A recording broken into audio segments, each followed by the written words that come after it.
ఆత్మ అద్వితీయమైనది అంటే రెండవది లేనిది ఆత్మస్వరూపం. ఆత్మగా నువ్వు చూసినప్పుడు, నువ్వు గాఢ నిద్రలోకి వెళ్ళిపోయినప్పుడు నీకు అనుభవం కలిగిందా లేదా? ఎవరు లేరు. పక్కనే పడుకున్న నీ భర్తో, నీ భార్యో, నీ పిల్లలో, మీ అమ్మో, మీ నాన్నో ఎవరు లేరు. ఇక్కడ ఎవరు లేరు. ఎవరో ఎక్కడో ఉన్నారు బంధువులు, వాళ్ళు లేరు. ఎవరు గుర్తులేరు. అంతే కదా. ఏవీ గుర్తులేవు. నీ పదవులు గుర్తులేవు, నీ ఇళ్ళు గుర్తులేదు, నీ చదువు గుర్తులేదు, ఏమీ గుర్తులేదు. ఒకడే ఉన్నావా లేదా? అంటే ఆ స్థితి నీకు ప్రతిరోజు అనుభవానికి వస్తోంది కదా. ఏమిటి ఆ స్థితి మరి? ఉంటే మరి ఎట్లా నువ్వు మర్చిపోయి పడుకోగలుగుతున్నావు కదా. వాళ్ళు సంతోషంగా ఉన్నా, వాళ్ళు రోగంలో ఉన్నా, వాళ్ళు లేకపోయినా నువ్వు నిద్రపోతున్నావు, అవునా కదా. దాన్ని బట్టే మనకు అర్థమవుతోంది ఆత్మ అద్వితీయమైనది, రెండవది లేనిది. లేని స్థితికి వెళ్ళిపోతున్నావు. రెండవది లేని స్థితికి వెళ్ళిపోతున్నావు కాబట్టి సుఖంగా ఉంటున్నావు. అందువల్ల ఆత్మ అద్వితీయమైనది. ఇక దానికి రెండవ పదార్థం అనేదే లేదు. కాబట్టి సంకల్పమయమైన ఈ దేహానికి, ఈ దేహము వాస్తవంగా ఉంటే ఏమిటి, లేకపోతే ఏమిటి? ఆత్మ అద్వితీయమైనది. ఈ దేహం రెండవదిలాగా వచ్చింది. ఈ దేహాన్ని ఎప్పుడైతే చూసామో కాంపౌండ్ కట్టేశాం. అఖండత్వానికి కాంపౌండ్ కట్టేశాం. ఖండం అయిపోయింది కదా. ఈ దేహం వల్లే కదా అయింది. ఈ దేహం వల్ల, ఈ దేహానికే బంధువులు. నీకు బంధువులా? దేహానికి బంధువులు. పూర్వజన్మలో నువ్వెవరో వాళ్ళెవరో, రాబోయే జన్మలో నువ్వెవరో వాళ్ళెవరో కదా. మరి ఈ జన్మలో ఏమిటి బంధాలు? దేహం వల్ల. దేహానికే వాళ్ళు బంధువులు కానీ నీకు బంధువులు కాదు. అది తెలుస్తోంది స్పష్టంగా. అందుకనే ఈ దేహము సంకల్పమయము. సంకల్పమే ఈ దేహం. సంకల్పమయమైన ఈ దేహం వాస్తవానికి అసలు లేనే లేదు. లేదా దీనికి అంతటి అద్వితీయ స్థితి ఇంకా రాలేదనుకోండి. వాస్తవానికి దేహం లేదు, ఉన్నది ఆత్మ చైతన్యం ఒకటే. లేదు, దీనికి అటువంటి ఆ స్థితి ఇంకా రాలేదు. ఆ స్థితికి చేరుకునే ఒక శక్తి ఇంకా రాలేదు దీనికి.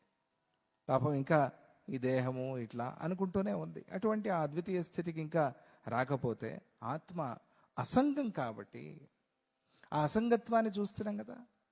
సంఘం ఉంటే ఏరి లేరే, వెళ్ళిపోయారే. సంఘం ఉంటే వాళ్ళు ప్రయాణం చేస్తున్నారు, నువ్వు మాత్రం అక్కడే ఆగిపోతున్నావు. అందుకనే బాధపడకూడదు. అశోచ్యానన్వశోచస్వం భగవంతుడు చెప్పింది. నువ్వు వాళ్ళని ఆత్మ చైతన్యంగా చూసుకోవాలి. కలిసిపోయారు, నా గురువులో కలిసిపోయారు, ఆ భగవంతుడిలో కలిసిపోయారు అని నువ్వు అనుకోవాలి.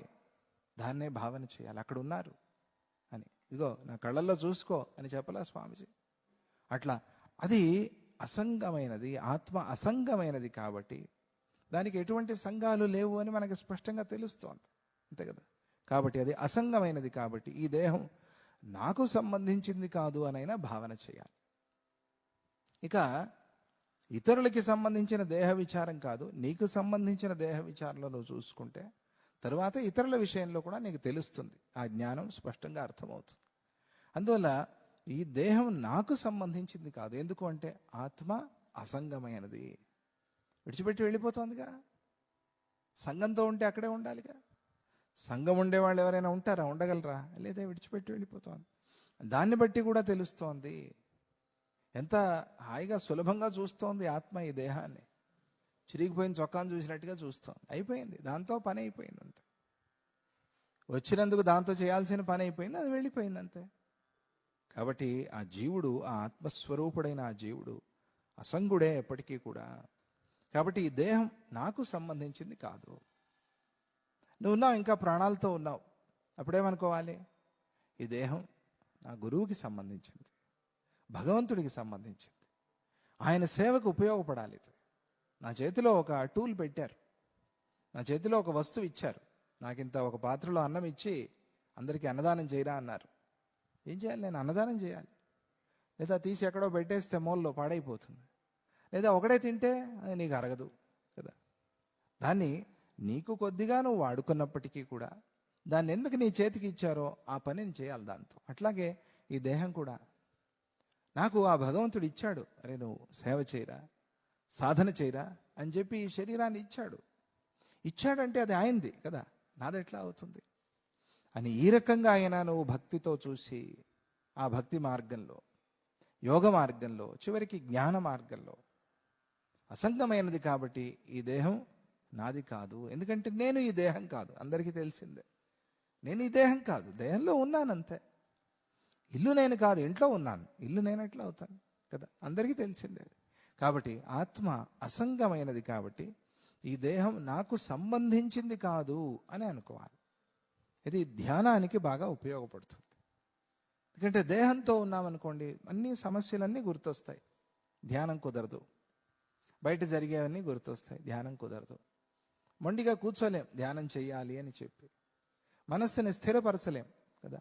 అందువల్ల ఇది నీ ధ్యానానికి ఉపయోగపడేటువంటి మాట. ఈ దేహం నాకు సంబంధించింది కాదు అనైనా భావన చేయాలి. నాయమస్తి నవాస్తి నహ అని ఈ భావన చేసి, ఇలా ఏ విధంగా చూసినా కూడా ఈ దేహం గురించి ఆలోచించి కష్టాలు అనుభవించటము అనేది మూర్ఖత్వమే. ఎలా చూసినా కూడా ఈ దేహాన్ని చూస్తేనేమో ఈ దేహం నాది కాదు, ఆత్మపరంగా చూస్తేనేమో అది అద్వితీయం కాబట్టి అసలు దేహం అనేది లేనే లేదు. కాబట్టి ఈ రెండు రకాలుగా చూసినా కూడా ఈ దేహాన్నే గుర్తు చేసుకుని కష్టాలు అనుభవిస్తున్నాను అని అనుకోవటం అది మూర్ఖత్వం. ఆ మూర్ఖత్వం నుంచి బయటపడాలి కదా మనం. అదే కదా మనం చేయాల్సిన సాధన ప్రయత్నం. కాబట్టి మరి ఇక దేహాన్ని గురించి, ఈ దేహాన్ని గురించి ఆలోచించి సమయాన్ని ఎందుకు వ్యర్థం చేసుకుంటావు? అదే ఆలోచన చేస్తూ సమయాన్ని ఎందుకు వ్యర్థం చేసుకుంటావు? అంటే నువ్వు తత్వాన్ని, అసలు విషయాన్ని ఆలోచన చేయకుండా నీకు కావాల్సిందే నువ్వు అనుకుంటున్నావు. అది స్వార్థమైంది. అట్లా స్వార్థంలో ఉంటే మనకి గురు కృప కలగదు కదా. స్వార్థాన్ని విడిచిపెడితేనే కదా కలిగేది మనకి. సరే, జరిగిపోయింది, ఏం చేస్తాం? ఇక దాని నుంచి బయటికి రావాలి. అట్లా రావాలి. కిం వ్యర్థం ఏతదర్థం హి మూఢోయం క్లేశభాజనం. ఎందుకు వ్యర్థంగా దీన్నే తలుచుకుంటూ ఎప్పుడూ శరీరాలనే అనుకుంటూ ఏడుస్తావు, బాధపడతావు? దాని నుంచి బయటపడు. అలా ఏడుస్తూ ఉండటం వల్ల నీకు సిద్ధి అనేది కలగదు. కాబట్టి ఆ సిద్ధి నుంచి కోరుకుంటూ, ఆ సిద్ధిని కావాలి అని కోరుకుని దానికోసం సాధన చేయి.